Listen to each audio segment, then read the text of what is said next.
তুমি আমাকে একটা সাকিব এনে দাও, বিনিময়ে আমি তোমাকে একটা গোটা ক্রিকেট রাজ্য দেব।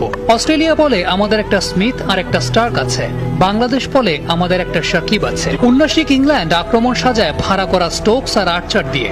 বাংলার সমর কৌশলে রক্ষণ আর আগ্রাসনের প্রতীক ঘরের ছেলে সাকিব। গোটা বাংলা থেকে যা বেরিয়েছে একটাই, ভুল। গোটা বিশ্ব থেকে সাকিব ওই একটাই বেরিয়েছে। সাকিব যে একের ভেতর অনেক, সাকিব যে ক্রিকেট রাজ্যের এক বিদ্রোহী রাজপুত্র। 22 গজের ওই রাজ্যে সাকিবের সামনে দাঁড়ানোর যোগ্যতা রাখে কজনা। কজনা সাহস পায় সাকিবের ওই রক্তচক্ষুকে চ্যালেঞ্জ দিতে। বনবাসে যাওয়ার আগে কে পেরেছে সাকিবের রাজ্যে হানা দিতে?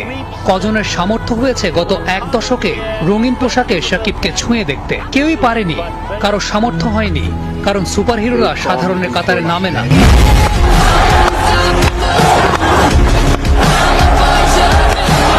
He's going in.